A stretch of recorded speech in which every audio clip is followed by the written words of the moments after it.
the distant valley in the mountains of Lisdor lay ruins long forgotten. The ruins had become home to a secret order of warlocks simply known as the Orcus. To many, the Orcus are a myth, stories of them told in taverns and whispered in the dark. The Orcus' secret lies in their power, which is imbued in their bodies. The Orcus seek those with the gift of the ancient bloodline who can survive the ritual. Initiates undergo the Orcus ritual, where their warlock master mixes their blood with the initiates in a chalice, which opens a window into the void. A series of secret invocations are chanted, and the powers from the void are now imbued with the initiate's body, giving them great power. Symbols in ancient script only known to the Orcus begin to appear randomly on the body like tattoos, each one a spell. Depending on the constitution and the bond between master and initiate, anywhere between 1 to 3 spells will appear on the body. The final step in the ritual is the branding of the Orcus order on the back of the neck of the initiate. The branding calls forth a fiend from the void that attunes to the body of the new Orcus Warlock. The fiend will appear when called upon during the Orcus ritual, and may brand the warlock's body with a spell of the void's choosing. The warlock may attempt to make the fiend an offering to learn more spells. With each new spell, the warlock's body is branded through dark magic, ancient scripts, and symbols. When the warlock casts a spell, the symbols on their body representing the spell begin to glow and cause the warlock great pain. Over time, the warlock becomes numb to the pain of the spells as they cast more frequently. Nerves begin to die under the flesh of the script. An evil mage learned of the Orcus and wished to control their dark magic. The mage made a pact with the dark forces and learned a spell that would turn an Orcus warlock into the mage's minion. The evil mage could command the Orcus to cast the spells inscripted on their body at will. The mage grew obsessed with finding more of the Orcus warlocks to turn them into his own minions. The warlock, under the spell of the mage, were ordered to hunt down their fellow Orcus warlocks and bring them back to the mage's secret temple. The mage prized the Orcus masters, whose bodies were covered in the dark scripts, for their bodies were vessels of powerful magic. One only needed to control the mind of the warlock to control the spells. For hundreds of years, the evil mage, with the aid of the Dark Ones, hunted down the Orcus. The mage's power grew, and he made a pact with the dark forces and became a lich. The Orcus took refuge in the ruins of a hidden valley far from the hunters, and lived in peace for over 100 years, hidden from the evil dark mage. A young initiate was found, the first in decades, for the gift blood of the Orcus was extremely rare. Under the tutelage of his master, Warlock Rizard, the young initiate began learning how to read and memorize the ancient scripts and symbols for the ritual. For the young initiate would eventually face the ritual and eventually be allowed to leave to follow one of the Warlock orders, but must keep the secret of being an Orcus from anyone. The Orcus would wear robes and clothes that would hide their bodies and their markings. In time, the older Orcus would return to their secret ruined temple in the valley to train new initiates. But the Orcus had become far and few between after being hunted for centuries. Master Rizdar was one of the 4 masters to have returned. The others were feared dead or captured by the Lich. It was the day of the ritual, and the young initiate was excited, but it was also concerned.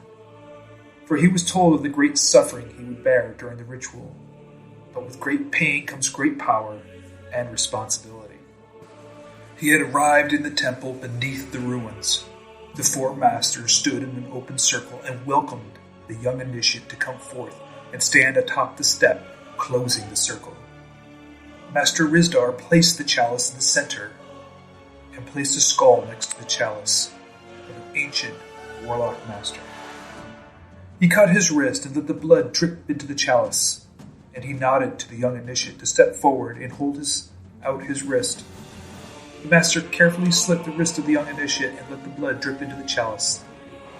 The young initiate picked up the chalice and began to drink the warm blood, and then placed it down beside the skull.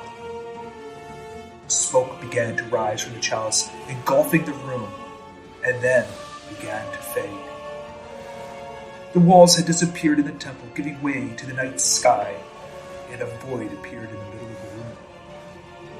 The young initiate's arms were lifted to his side as if by two invisible ropes tied to his wrist, pulling his arms. The initiate could not move. His heart began to pound. His pulse began to quicken. Master Rizdar began to invoke the secret words of the ritual, and soon the blood coursed through the initiate's body as if it were on fire. The young initiate felt his back was burning. Dark red symbols and ancient scripts began to appear on his back, like fire, and then quickly began to cool and turn a dark midnight blue. A permanent tattoo made from dark magic and the Orcus blood coursing through his veins. The pain began to subside, and the final part of the ritual, the Orcus blood brand on the back of his neck. He turned and he could see the brand resting in the cauldron of white-hot coals at the edge of the circle. He waited. Something did not seem right. The masters fell silent. "Hunters," whispered one of the masters. Rizdar nodded, and the other three Warlock masters quickly left the temple. "What is it?" the young initiate called out. Master Rizdar ignored the question. "Quickly, I will brand you. The Voidwalker will appear in bond with you. Then you must go." Go where? What's happening?" the young initiate called out. The master ignored him, grabbed the hot brand and pressed it against his neck. The initiate wanted it to scream out, but held his tongue. He looked up, and a dark blue ghost-like fiend appeared before him and spoke a fiendish oath, and then disappeared. "Go. They'll be upon us soon. I will hold them off as long as I can." "Who? What's happening?" "Warlock hunters. The Dark Mage, the Leech, he's found us. You must find the Leech's temple and destroy the phylactery." Why me? What?" "It was foreseen. You were chosen. It is your destiny. A new Dark Lord is rising and seeks the power of the Leech. If the Dark Lord gains the power of the Leech, all will fall. Lizdor will be lost to the forces of darkness." The initiate was in shock, afraid. "Please, I don't know what to do. You must help me." "You are not alone. You will find others. It has been foreseen. 2 brothers of secret powers, 2 lords of light with the power of the Sun Dragon, and a druid with a connection to another world. True, these will be unusual allies, but allies are needed in these dark times. Listen to the druid." Just then, the door of the inner temple bursts open.